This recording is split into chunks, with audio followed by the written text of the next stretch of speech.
Morning everyone. Last time हमने mole concept के बारे में देखा था, सॉरी एटॉमिक मास के बारे में देखा था। Today we have to discuss about the how do atom exist. Atoms जो होते हैं वो किस तरह से नेचर में एग्जिस्ट करते हैं।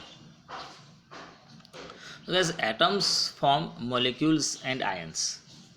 एटम्स जो हैं वो आयंस बनाते हैं, आयंस में से मॉलिक्यूल्स बनते हैं, and these molecules or ions aggregate in large number to form the matter that we can see, feel or touch. Atoms तो हम नहीं देख पाते, देखो atoms too small in size, atoms are too small in size, so it is impossible to observe it, but this atom can combine with other atoms to form molecules, and by the combination of these molecules we can get the matter, और हम उस matter को देख सकते हैं या feel कर सकते हैं, छू सकते हैं। तो एटम में से मॉलिक्यूल्स बनते हैं। तो now the question is what is molecule. तो molecule is in general group of two और atoms, more atoms that are chemically bonded together. तो मॉलिक्यूल होता क्या है, दो एटम से या दो से ज़्यादा एटम के कॉम्बिनेशन से बनता है मॉलिक्यूल्स। एग्जैक्टली मॉलिक्यूल्स देखा जाए तो दो एटम, जैसे ऑक्सीजन है तो वो O2 के फॉर्म में होगा, तो दो ऑक्सीजन, H2 दो हाइड्रोजन, N2 दो नाइट्रोजन, उस तरह से यहाँ पर कॉम्बिनेशन होता है। तो दो भी हो सकते हैं, दो से ज़्यादा भी हो सकते हैं, जैसे H2O तो दो हाइड्रोजन एक ऑक्सीजन तीन हो गए, NH3 एक नाइट्रोजन तीन हाइड्रोजन चार हो गए। तो दो या दो से ज़्यादा एटम्स कंबाइन होकर मॉलिक्यूल बनाते हैं, and that is tightly held together by attractive force. तो वो जुड़े किस तरह से हैं, एक एट्रैक्शन से, एक एट्रैक्टिव फोर्स होता है इन दोनों के बीच में, तो उन फोर्सेस से वो एक दूसरे से जुड़े हुए होते हैं।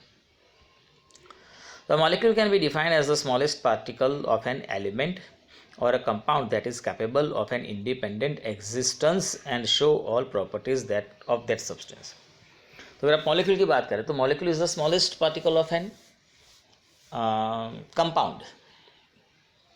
जैसे हमने बात करी कि एलिमेंट, तो एलिमेंट का स्मॉलेस्ट पार्टिकल जो होता है वो एटम होता है, और उसी तरह से कंपाउंड का स्मॉलेस्ट पार्टिकल जो होता है वो बनता है मॉलिक्यूल, और वो मॉलिक्यूल के अंदर वो सारी प्रॉपर्टीज़ देखने को मिलेगी जो एक कंपाउंड में देखने को मिलती है। मतलब कंपाउंड की प्रॉपर्टी उसी मॉलिक्यूल की वजह से ही तो होती है। And atoms of the same element or of different elements can join together to form molecules. तो ज़रूरी नहीं है कि जैसे मैंने कहा H2, O2, N2, Cl2, Br2, I2, F2, तो वो सारे एक ही टाइप के ही कंबाइन हो गए, ज़रूरी नहीं है। दो अलग अलग भी हो सकते हैं, जैसे H2O, NH3, CH3, COOH, C6H12O6, ठीक है। तो ये सारे मॉलिक्यूल्स हैं। तो दो या दो से ज़्यादा एक ही तरीके से, एक ही जैसे या अलग अलग टाइप के एटम जो है वो कंबाइन होकर मॉलिक्यूल्स को बना सकते हैं। सो हमारे पास दो टाइप है, molecules of element and molecules of compound. So molecules of elements guys, the molecules of an element are constituted by the same type of atoms. Molecules of element की हम बात करेंगे तो एक ही टाइप के एटम्स जब कंबाइन होते हैं तो बनते हैं मॉलिक्यूल्स ऑफ एलिमेंट्स। तो अब जब समझो कि हमारे पास कुछ इनर्ट गैसेस हैं, नोबल गैसेस जिसको हम कहते हैं, हीलियम है, नियन है, आर्गन, क्रिप्टॉन, रेनॉन, ज़ेडॉन, ये कुछ ऐसे हैं जो सिंगल ही देखने को मिलेंगे। मतलब उनकी अगर एटोमिसिटी की बात करें तो सिंगल है, मोनो एटॉमिक भी बोला जाता है। वो किसी के साथ कॉम्बिनेशन नहीं करते हैं, सिंगल देखने को मिलेंगे। कुछ ऐसे हैं हमारे पास, जैसे कि ऑक्सीजन देखो, नाइट्रोजन, हाइड्रोजन, क्लोरीन, ब्रोमीन, ये सब हैं जो दो एटम कंबाइन होकर बनाते हैं। मतलब it is formed by the combination of two atoms, O2, Cl2, Br2, H2। तो उनको कहा जाता है डाई एटॉमिक। कभी कभी आपको मतलब नेचर में try atomic molecule of oxygen भी देखने को मिलता है, जिसको हम ओजोन कहते हैं। ओजोन का फॉर्मूला O3 है, ठीक है, लेकिन वो एटमॉस्फेयर में ऊपर की लेयर में मतलब स्ट्रेटोस्फीयर में देखने को मिलता है, तो वहाँ पर आपको O3 भी मिल जाएगा। वेर एज फॉस्फरस और सल्फ़र ये आपको ज़्यादा में मिलेंगे, मतलब फॉस्फरस जो है P4 के फॉर्म में होता है, जिसको हम कहते हैं टेट्रा एटॉमिक, और सल्फ़र S8 के फॉर्म में होता है, तो उसको नाम दिया गया है पॉली एटॉमिक। तो ये सारे एक ही टाइप के एटम से बने हुए या एक ही टाइप के एलिमेंट से बने हुए होते हैं। लेकिन जब दो अलग अलग बनते हैं तो atoms of different elements combine together in a fix proportion, या तो डिफाइंड प्रोपोर्शन में, डेफिनेट प्रोपोर्शन में जब वो कॉम्बिनेशन करते हैं तो उनको कहा जाता है मॉलिक्यूल्स ऑफ कंपाउंड्स। अब समझो जैसे कि H2O है, तो दो हाइड्रोजन और एक ऑक्सीजन, तो two different types of elements combine here, ठीक है। तो जैसे फिर आप देखो अमोनिया NH3, तो एक नाइट्रोजन और 3 हाइड्रोजन है, कार्बन डाइऑक्साइड में एक कार्बन और 2 ऑक्सीजन है, तो इनका मास भी फिक्स रहता है। आपको यहाँ पर दिया है रेशियो बाय मास, देखो तो 1 gram of hydrogen combined with 8 gram of oxygen, 14 gram of nitrogen combined with 3 gram of hydrogen and ammonia. Carbon dioxide में देखो तो 3 gram of carbon combined with 8 gram of oxygen. तो इस तरह से इनका जो फिक्स रेशियो रहता है। आपको यहाँ पर एक एक्टिविटी दी गई है, देखो इस एक्टिविटी में अगर आप देखें दोनों के मतलब H2O में बात करें तो H2O में 2 हाइड्रोजन और 1 ऑक्सीजन है, H2O। तो कैसे हुआ देखते हैं। देखो एलिमेंट है, उसका आपने सिंबल लिख दिए H&O। रेशियो बाय मास हमें पता है 1:8 है, तो हाइड्रोजन का 1 होगा, ऑक्सीजन का 8 होगा। एटॉमिक मास अगर देखें तो ऑक्सीजन का एटॉमिक मास भी 1 है और ऑक्सीजन का एटॉमिक मास 16 है, ठीक है।